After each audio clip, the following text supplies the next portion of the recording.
Sahabat Ayu, sahabat kuliner dimanapun berada, saat ini saya sedang berada di studio Geometer School of Music bersama seseorang yang luar biasa, perempuan tangguh, penuh talenta, dan memiliki bakat terpendam di bidang kuliner. Beliau adalah pendiri dan juga pemilik daripada Natural Cooking Club, sebuah komunitas yang besar dan diakui merupakan komunitas terbesar, bahkan anggotanya berada di seluruh dunia. Ini disebutnya adalah komunitas terbesar di Indonesia. Saya langsung akan menyapa beliau dan kita akan ngobrol mengenai yang berkaitan inspirasi berbagi membawa berkah. Kita akan banyak belajar dari beliau. Hanya di Ayu Show, Friday with Ayu Show. Hanya di Ayu Show, Friday with Ayu Show, Friday with Ayu Show. Nama saya Fatma Bahalwan. Saya dahulu sekolahnya di ASMI, jadi Akademi Seni Memasak dan Membuat Kue. Enggak, Deng. Saya lulusan ASMI, Akademi Sekretari dan Manajemen Indonesia di Pulau Mas, Jakarta. Tapi di akhir acara saya tuh jadi tukang kue ya, seperti sekarang. Ayu Show. Bu Fatmah Bahalwan, apa kabar? Alhamdulillah baik, terima kasih Bu Ayu. Apa kabarnya nih? Baik-baik, kita nggak sengaja ya Bu, sama-sama pakai Iya, pink, mungkin saya karena semangat perempuan ya. sekali. Baik, Iya. Bu Fatmah, saya nggak mau menyia-nyiakan waktu, ingin banyak menggali dari Bu Fatmah yang mungkin bermanfaat buat sahabat-sahabat yang mendengarkan YouTube channel saya mengenai Ibu bagaimana menemukan dunia kuliner, Ya. terjun ke dunia kuliner dan komitmennya luar biasa sampai dengan sekarang ini. Boleh cerita, Bu? Baik Ibu, aduh ini kalau cerita tentang mengapa saya memilih kuliner gitu dan sangat komit karena saya nggak bisa keterampilan lain kecuali memasak gitu ya. Jadi waktu itu tuh nggak kepikir oleh saya bahwa memasak dan membuat kue itu akan menjadi satu pekerjaan yang sangat menyenangkan dan mendatangkan banyak sekali manfaat untuk saya, keluarga, dan banyak orang lainnya gitu. Karena saya memilih di saat saya berhadapan dengan pilihan hidup hemat atau menambah penghasilan. Seperti itu Bu Ayu. Gitu. Kenapa ada pilihan hidup hemat atau menambah penghasilan? Situasi apa saat itu yang terjadi? Situasinya itu nggak enak banget. Waktu itu di tahun 98, Jakarta tuh huru-hara karena krisis moneter yang luar biasa Betul. menyakitkan ya waktu itu. Iya. Nah, nilai uang yang waktu itu saya dan suami punya gaji bulanan itu cukup untuk hidup 1 bulan dan masih sisa. Tiba-tiba nilainya tuh mengkerut luar biasa menjadi kecil. Hanya bisa untuk membeli susu bayi beberapa kaleng saja seperti itu ya. Sehingga waktu itu saya menghadapi pilihan seperti itu Bu Ayu. Jadi saya berpikir apa yang bisa saya kerjakan untuk menghadapi situasi yang seperti itu. Mau hidup hemat, waktu itu ada seruan dari pemerintah bahwa semua rakyat harus hidup hemat. Tapi saya ingin sekali mempertahankan kualitas hidup keluarga. Iya. Jadi pilihan saya itu adalah menambah penghasilan. Saya harus bisa menambah penghasilan. Bagaimana caranya menambah penghasilan ini? Masih belum ada di dalam otak saya apa ya yang harus saya kerjakan. Kemudian saya melihat di luaran, banyak artis-artis yang melakukan bisnis membuat kue gitu. Iya. Mereka orang-orang yang sangat terkenal gitu ya. Iya. Terus saya berpikir bahwa saya bisa loh bikin kue. Bahkan mungkin kue yang saya buat lebih enak dibandingkan kue-kue yang sudah ada di pasaran ini. Sebelumnya Bu Fatmah rajin buat kue di rumah. Kebetulan saya lahir dari keluarga besar ya Bu Ayu ya. Iya. Saya bersaudara ada 14, yang di rumah tuh nggak ada pembantu, masing-masing anak tuh punya tugas. Ada yang tugasnya mengepel ke pasar, mencuci, dan saya tugasnya adalah memasak dan membuat kue. Nah, itu adalah modal saya yang pertama Luar gitu. biasa, pasti ibu yang mengajarkan ya. Ibu saya luar biasa. Semua harus disiplin gitu. Kami semua punya tugas. Banyak sekali nasihat orang tua yang mengatakan bahwa perempuan harus bisa masak. Kenapa? Jangan sampai suaminya suka jajan di luaran gitu. Nah, saya sendiri sebetulnya setuju sih dengan nasihat-nasihat seperti ini gitu. Jadi perempuan harus bisa masak. Oke, tapi tidak karena supaya suami enggak jajan di luaran, enggak. Jadi ketika seseorang ingin berumah tangga, pasti kesepakatan ya kalau zaman sekarang ya. Bukan karena istrinya harus bisa masak atau bukan supaya suaminya nggak jajan di luaran. Karena sekarang untuk memutuskan jajan di luar atau makan di rumah adalah kesepakatan. Begitu berumah tangga, perempuan itu mau bisa masak atau enggak bisa masak itu adalah pilihan. Kalian bisa pilih lah. Saya setuju aja karena kalau perempuan bisa masak, itu daerah dapur tetap jadi daerah kekuasaan kita nih perempuan-perempuan gitu. Jangan sampai diambil tuh daerah kekuasaannya sama cowok-cowok di luaran, apalagi suami kita yang pandai masak juga banyak kan ya sekarang. Jadi perempuan bisa pandai masak, oke. Tapi kenapa harus bisa masak? Pertama, kalau misalnya suatu saat Anda memutuskan untuk berada di rumah, Anda bisa melakukan bisnis dari dapur gitu. Dan masak juga adalah cara kita healing ya. Kalau sekarang tuh relax gitu di dapur, bisa utak-atik bahan-bahan makanan gitu tuh nasihat orang tua sangat benar. Tapi dalam hal ini sih alasannya bisa diperluas. Tapi kalau suaminya emang doyan jajan gitu ya, kita perlu diskusi lagi gitu, mengapa jajan gitu ya. Apakah ada makanan di rumah yang gak enak? Atau kalau suami emang suka jajan, kita temenin aja jajannya bareng-bareng, berdua. Ayu Show. Nah, kebiasaan membuat kue untuk saudara-saudara yang jumlahnya banyak ini. Iya, bayangkan 14 dengan ayah ibu berarti ber-16 ya. Ber-16, iya. Itu membuat saya terbiasa dan kebetulan saya suka. Kalau dulu ya, waktu saya masih anak-anak, masih SMP, SMA itu, ibu saya sering mengirim saya untuk rewang. Rewang itu dalam bahasa Jawa itu artinya membantu tetangga yang sedang punya hajat. Kemudian suka mengirim saya ikut menghadiri acara PKK di kelurahan gitu.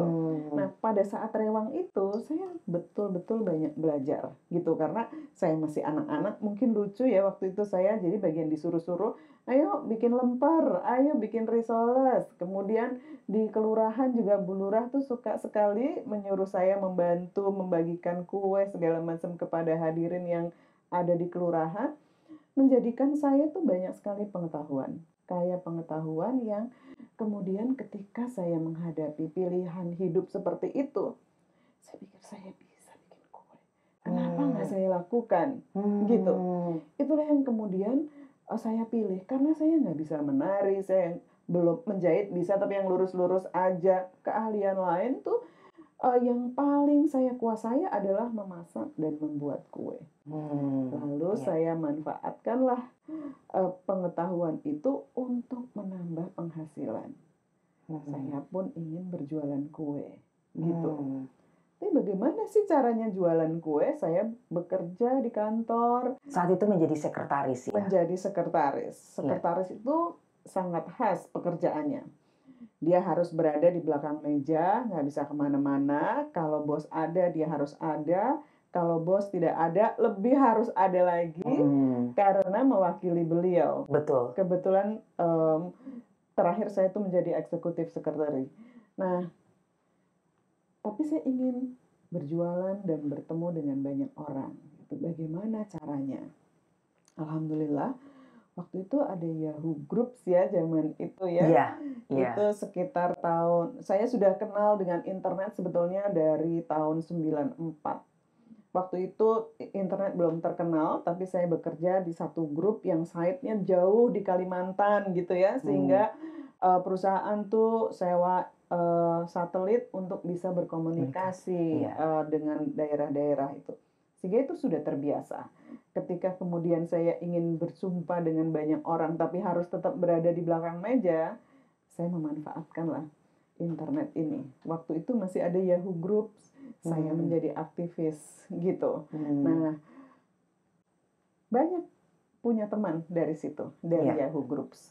Ada satu majalah yang membuat satu grup tersendiri, saya ikut serta dan komunitas-komunitas sekretaris yang di sana itu banyak teman-teman sebagai pengambil keputusan untuk kebutuhan makanan di kantor-kantor Hmm, gitu. hmm, Jadilah saya mulai suka membuat kue untuk dijual gitu. hmm. Saya kebetulan suka sekali mencoba resep dari clipping-clipping tabloid atau Iya. majalah gitu.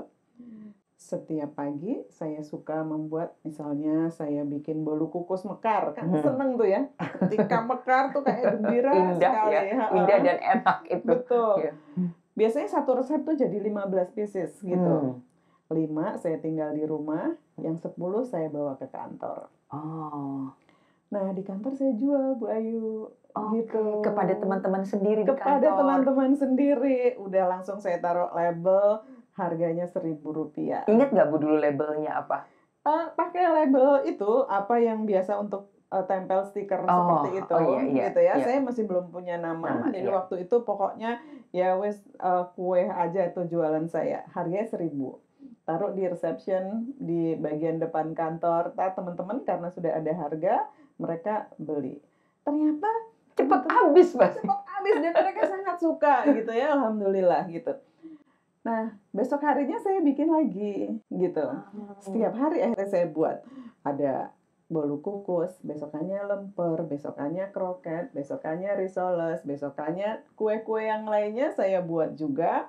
Dan teman-teman itu menjadi mengenal saya sebagai tukang kue, gitu. Iya, Saya pede loh dulu meskipun jadi sekretaris itu harus pakai blazer gitu ya, keren ya, keren, pakai rapi, sepatu, iya, high haknya heels, iya. tinggi, kalau jalan bunyinya ketok-ketok itu kan. Tapi Tapi saya ada bawa kue kue. enak yang selalu Iya, dibawa. seperti itu. Akhirnya saya terkenal jadi tukang kue di kantor Iya. gitu. Jadi Itu masih 10 masih jumlahnya? 10-10 Iya. jumlahnya gitu. Sampai suatu saat ada teman yang mau punya acara di bagiannya. Mbak Fat, daripada aku pusing nyari kue lainnya, kamu aja bikin ya besok ya. Pokoknya kue yang kemarin kamu bawa, yang kemarinnya lagi, dan yang kemarinnya lagi. Untungnya saya suka mencatat. Jadi Oh, saya punya buku yang hari ini saya jual jualan apa? Heeh. lemper, besokannya risoles, besokannya bolu kukus, besokannya yang lainnya, itu saya punya catatan. Jadi oke, saya tahu yang kemarin, dan yang kemarinnya lagi. Berapa banyak perlunya? Saya tanya. Hmm. 100 biji. 10 kali lipat. 10 kali lipat dari 100 yang itu biasa dibawa. banyak Iya. gitu. Buat saya waktu itu tuh tak terbayangkan 100. Bagaimana caranya membuat yang dari 10 menjadi 100?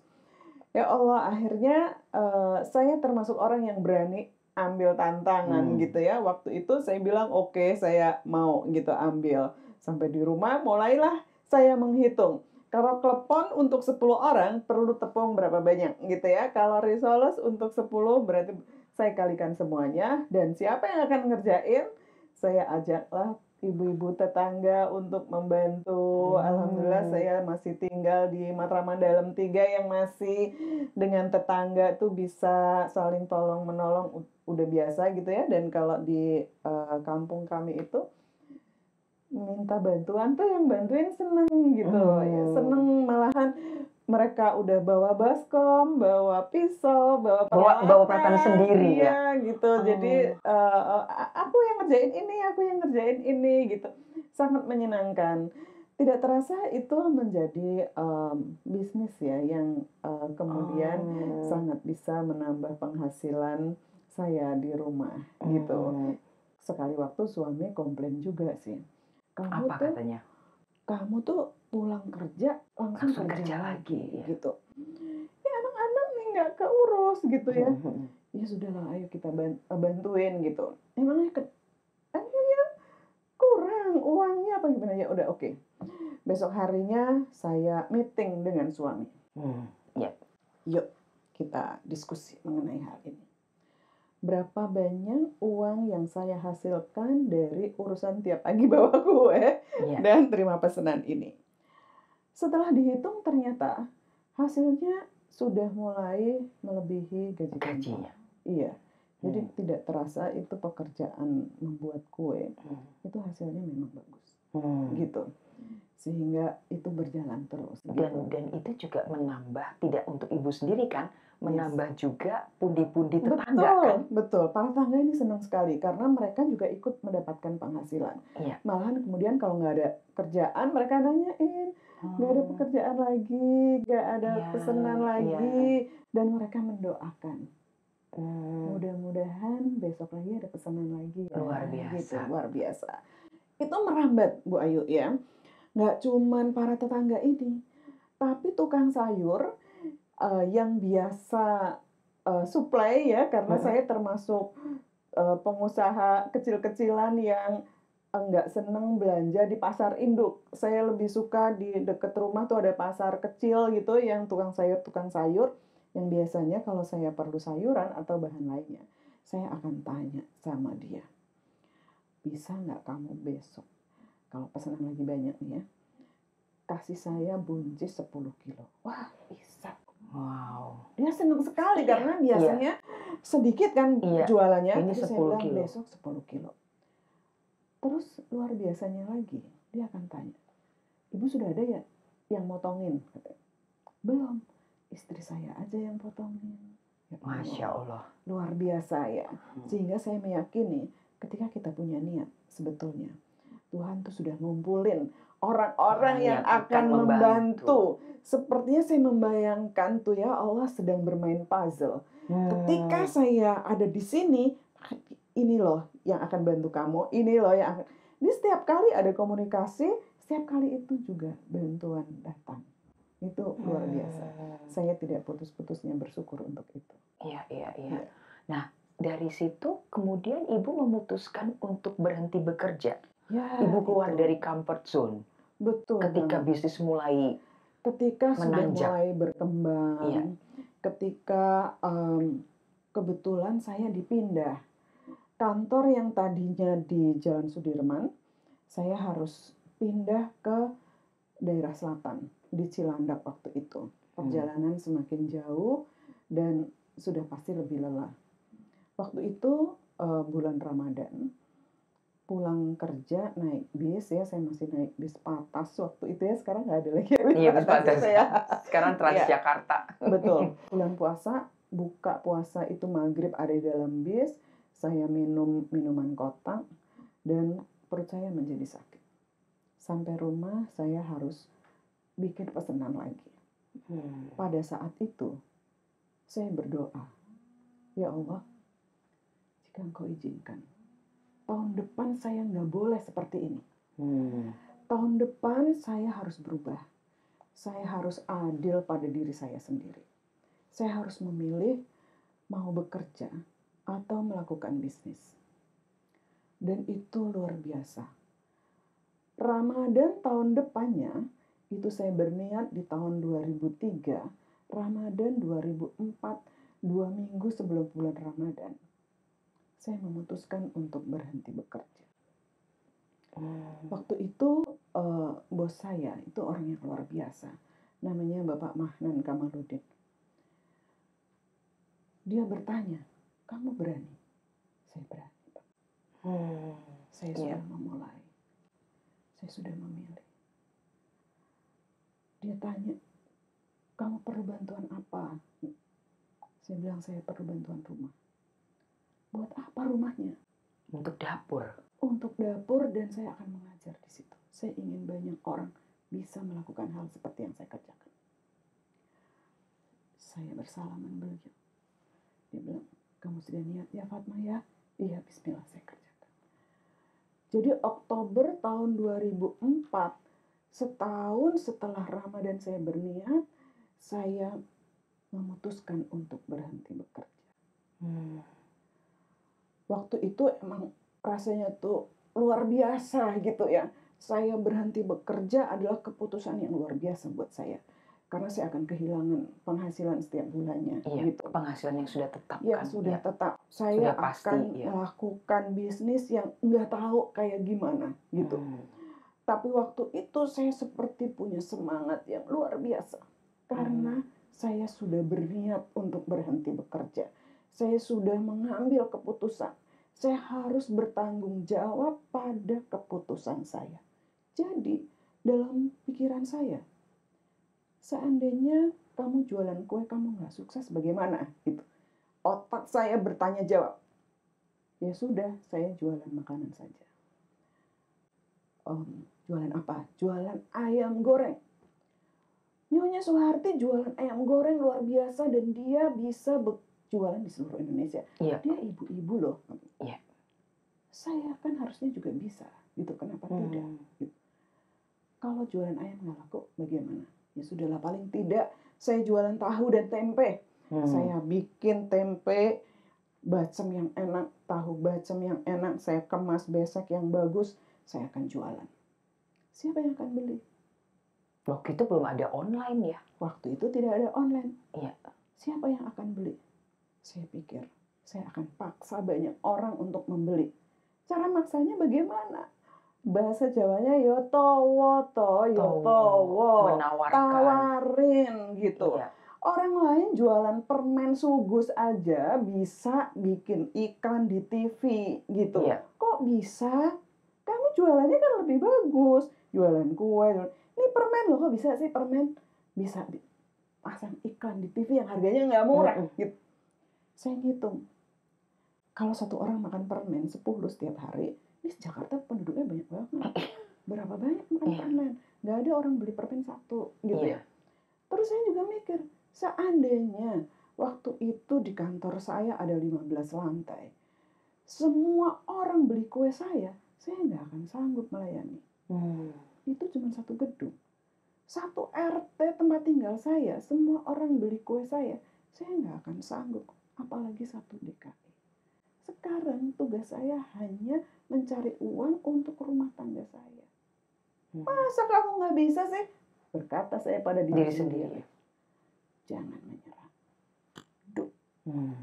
Saya berani. Suami, apa pendapatnya waktu itu? Suami saya mendukung.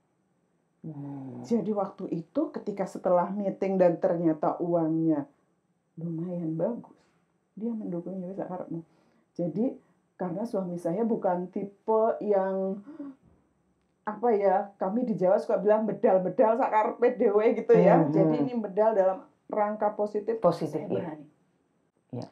Saya pikir saya harus sukses, tidak ada pilihan lain, harus sukses. Saya sudah meninggalkan kantor, saya sudah memilih untuk bisnis sendiri, saya harus sukses.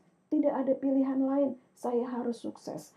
Waktu itu saya ingat ibu saya. Ibu saya seorang perempuan yang punya anak banyak, yang setiap malam suka membacakan cerita. Gitu. Ibu saya luar biasa. Jadi kami anak-anaknya setiap malam akan mengelilingi ibu saya. Dia bercerita. Salah satu cerita yang tidak pernah saya lupakan adalah cerita tentang Perang Andalusia.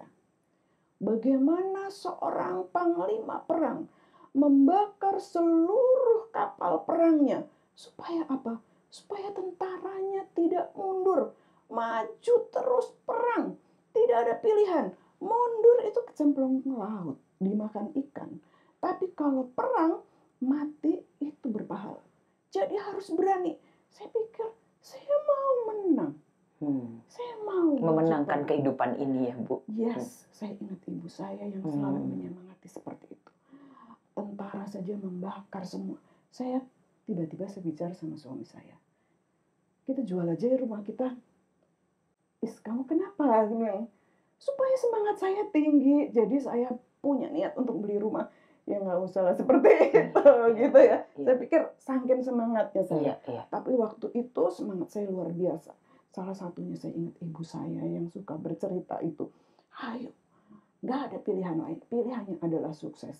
Jadi saya tidak ada kata menyerah. Saya mengerjakan bisnis ini dengan serius. Saya menambah jumlah teman. Saya selalu ramah kepada orang, mengenalkan diri saya dimanapun saya berada. Sehingga saya berpikir, kalau saya mau menjual hari itu 10 loyang, saya harus berkenalan dengan 20 orang. Harus berkenalan dengan 25 orang. Karena tidak semua orang mau membeli. Kalau saya berkenalan hanya 10 orang, pasti ada yang menolak. Tapi kalau saya berkenalan dengan 25 orang, nah, yang menolak nggak apa-apa, tapi Iya yang beli masih banyak. iya. Seperti itu saya jalani, sampai kemudian, banyak orang berpikir bahwa kue saya enak. Dia ingin belajar, "Gimana Oh. Bu Fatma kuenya enak?" Gitu. "Caranya buat gimana?" Saya kasih resepnya. Loh, Ibu nggak ngumpetin? Banyak orang yang resepnya malah diumpetin loh, Bu, Iya bener, untuk gitu. menjadi miliknya dan keturunannya. Betul betul. Jadi saya sering mendengar ada resep warisan yang nggak boleh diceritakan pada banyak Iya. orang gitu. Tapi saya pernah mengalami hal yang sangat tidak enak nih Bu Ayu ya. Sekali waktu saya punya teman yang sangat pandai membuat chiffon cake. Wah ini chiffon cake tuh menjadi bersejarah Iya banget buat saya gitu iya. ya. Karena saya pengen bikin juga gitu. Hmm. Gimana sih caranya membuatnya gitu ya. Lembut gitu Iya, ya rasanya. lembut seperti chiffon, kok Iya. bisa sih gitu ya. Oh saya tanya, nggak mau kasih tahu gitu. Udahlah, Mbak Fat kalau kepengen saya bikinin aja gitu. Nah tapi saya kepengen bikin. Akhirnya dikasihlah resepnya gitu. Saya buat nggak jadi. Saya tanya lagi, kemarin nggak jadi, mungkin ada yang salah. Oh ya udah dirubah aja ininya gitu. Dirubah lagi gitu. Saya buat lagi, nggak jadi lagi. Saya pikir apa ya yang salah? Saya tanya lagi nggak jadi lagi. Sampai 3 kali, saya baru menyadari gitu. Oh rupanya saya dikasih resep yang salah. Karena berubah terus gitu. Sehingga waktu itu juga saya merasa marah ya, saya merasa tersinggung. Saya pikir, rupanya saya dikasih resep yang salah. Rupanya dia nggak mau kasih tahu gitu. Sehingga waktu itu saya memutuskan untuk kursus. Saya baru mengenal ada kursus kuliner. Saya kursus dan kursus yang pertama saya materinya tidak seperti yang saya harapkan. Tapi ya udahlah yang penting saya kursus gitu. Iya. Saya ngobrol lah sama teman di sebelah gitu ya. Saya bilang saya sebetulnya kepengen Chiffon cake. chiffon cake gitu. Masih penasaran. Iya penasaran buatan chiffon cake gitu. Terus kata dia gini, ya tapi hari ini nggak pelajaran. Iya saya sih nggak belajar itu, saya pengen bikin chiffon cake. Oh, kamu pengen bikin chiffon cake? Iya. Tulis kata dia. Tulis. Ya udah tulis. Saya tulis. Resepnya dia kasih tahu. Udah. Nanti kamu bikin ya katanya. Terus kalau kamu pengen tahu jadinya seperti apa, minggu depan kursus lagi. Nanti saya bawain kata dia. Wah, saya pikir baik sekali ya ibu ini. Sampai rumah pun saya bikin. Besok harinya hari Minggu. Saya bikin. Jadi kuenya. Saya senang sekali gitu. Saya pikir ibu itu kayak malaikat ya. Orang lain nggak mau ngasih tahu, dia kasih tahu gitu. Iya iya. Minggu depannya hari Sabtu Ketemu. lagi. Saya bawa yang saya buat, dia bawakan pula yang dia buat gitu. Nah, Sama rasanya, Bu. iya, dia bikin bagus sekali. Saya senang banget, luar biasa. Dia bilang gini, kamu tahu nggak, toko bahan kue itu nggak cuma di sini. Oh gitu, di mana lagi? Ada toko ini gitu. Oh gitu, saya nggak tahu gitu. Kamu mau tahu? Ya. Selesai kursus ikut saya ya. Oh ya. Jadi selesai kursus, naik mobil dia, saya diajak mendatangi toko-toko. Ini namanya toko ini namanya toko ini. Saya merasa, oh luar biasa, ibu ini tuh kayak malaikat. Pada saat itu juga saya berpikir, seandainya ada orang bertanya tentang resep atau tentang toko atau tentang bahan baku, saya akan beritahu. Saya akan beritahukan kepada semua orang di seluruh dunia. Jadi saya berjanji dalam hati, jika saya tahu satu resep makanan, saya akan beritahukan. Saya akan beritahukan kepada banyak orang di seluruh dunia. Jadi inspirasinya ibu dapatkan dari ibu tersebut. Saya lupa. Jangan-jangan dia memang malaikat yang dikirimkan Saya Tuhan pikir buat ibu. begitu. Mudah-mudahan dia Iya. dalam keadaan baik dan Iya. selalu terberkati. Iya. Itu luar biasa. Iya. Dari situ kemudian saya ingin berjumpa dengan banyak orang. Semakin saya ingin memberitahu. Kalau bahasa Jawanya tuh, ayo dong, tanya sama aku. Kamu nggak tahu apa, tanyalah pada saya akan beritahu. Di satu grup, waktu itu satu majalah kuliner, saya aktif di situ. Setiap kali ada pertanyaan, saya jawab. Setiap kali ada pertanyaan, saya jawab. Rasanya saya ingin sekali menjawab semua pertanyaan. Kalau saya tidak tahu, saya besokannya pulang. Saya pulang, saya akan cari buku. Waktu itu nggak ada Google nyari gitu ya. Saya cari buku, saya cari referensi yang benar. Besoknya saya jawab lagi. Sampai saya dikira redaktur dari majalah itu. Nah, seperti itu Bu Ayu. Jadi keinginan saya untuk memberitahukan banyak sekali pengetahuan kepada banyak orang tuh selalu membara di dalam diri saya sampai sekarang gitu. Sampai kemudian banyak orang pengen belajar gitu. Pengen kursus, kata saya, udah dikasih resep aja nggak cukup, dikasih kuenya aja nggak cukup, pengennya kursus langsung. Dan inginnya langsung ibu yang mengajarkan. Betul. Ya. Itu awalnya berdirinya NCC, Bu. Yes. Natural Cooking Club. 2005 ya, Bu ya? 2005 bulan Januari. Jadi saya berhenti bekerja tuh di bulan Oktober 2004. Sebetulnya langsung membuat satu kursus, tapi namanya masih private class Ibu Fatma gitu-gitu aja. Kebutuhan komunikasi itu tinggi sekali gitu ya. SMS waktu itu sudah ada sama telepon, itu nggak cukup untuk berkomunikasi. Berkomunikasi. Sampai akhirnya dibantu suami. Jadi suami yang paham internet, kalau saya termasuk yang gaptek gitu ya. Langsung dibuatkan oleh beliau Yahoo Group dengan nama Natural Cooking Club di bulan Januari tanggal 15 tuh hari ulang tahun saya kebetulan, jadi dapat hadiahnya satu grup namanya Natural Cooking Club. Disitulah saya kemudian memuaskan diri, menjawab pertanyaan, membagi resep, membagi banyak pengetahuan yang saya tahu kepada banyak orang. Sampai kemudian membuka kelas betulan ya Bu ya. Natural Cooking Club adalah satu komunitas kuliner yang di dalamnya itu berisi orang-orang yang hobi memasak, membuat kue dan menghias kue.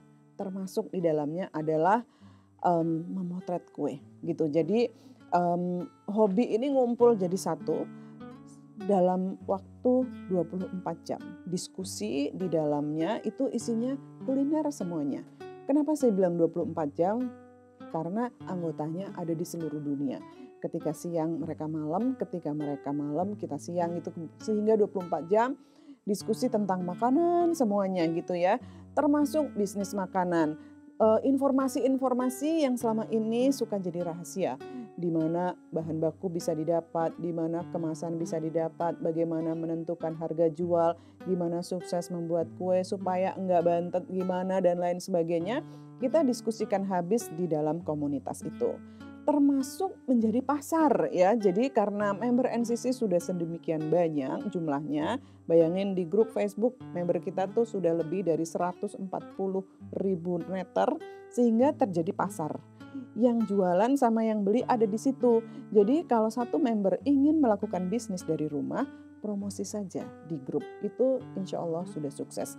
Dan kalau misalnya mau lebih luas lagi ya nggak apa-apa gitu. Jadi di NCC semua gembira bicara tentang makanan. Satu hal lagi adalah bila kalian bingung melakukan bisnis makanan di luaran karena banyak reaksi negatif, di NCC semuanya positif.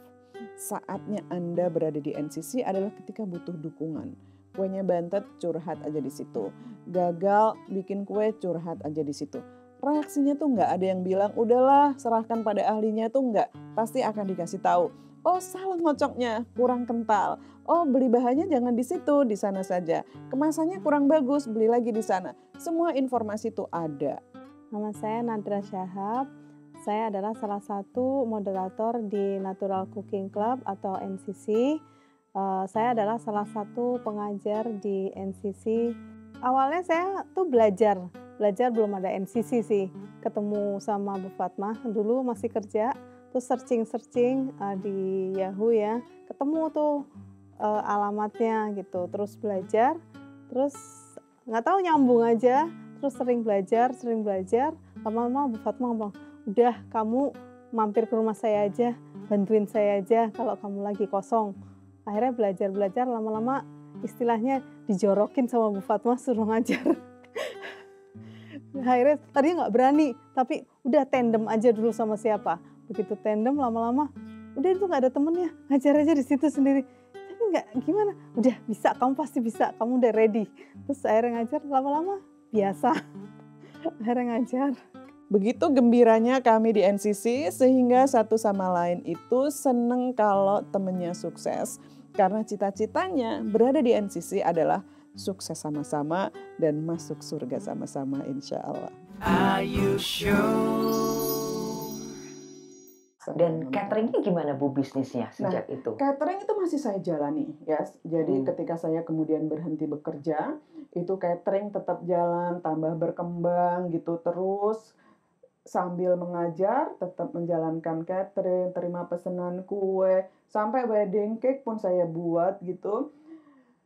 Dengan bertambahnya usia dan waktu berjalan, di tahun 2015 itu saya memutuskan untuk membagi ini tugas-tugas catering kepada siswa-siswa kursus yang sudah mulai membuka usaha juga gitu. Karena dari NCC bertumbuhan tuh pelaku bisnis dari rumah. Luar biasa. Gitu. Industri rumah tangga. Industri rumah tangga. Jadi peningkatan ekonomi rumah tangga yang diserukan oleh Presiden. Betul. Itu kami sudah jalankan gitu dari mulai NCC berdiri. Dan Bu Fatmah pasti tidak menyangka ya bahwa jumlah anggota dari komunitas NCC ini berkembang begitu pesat. Sama sekali tidak menyangka. Tidak pernah Ibu bayangkan sebelumnya. Tidak pernah terbayangkan gitu. Karena tadinya saya berpikir pokoknya saya kerjakan gitu. Whatever nanti hasilnya saya berpasrah diri pada Allah. Dan terus bergerak, tidak pernah berhenti. Terus menerus. Jadi salah satu cara yang selalu saya kerjakan adalah terus menerus. Gak boleh berhenti. Konsisten dan fokus. Fokus harus. Satu-satu yang saya kerjakan adalah saya ingin seperti orang menjalankan sholat. 5 waktu itu dari mulai kita wajib. Terus aja 5 waktu itu harus dijalankan. Gak boleh berhenti sampai kita akhir hayat. Sama bisnis juga seperti itu. Harus dikerjakan setiap hari. Setiap hari terus menerus. Komunikasi dengan banyak orang juga harus dikerjakan setiap hari. Seperti orang menjalankan ibadah lainnya.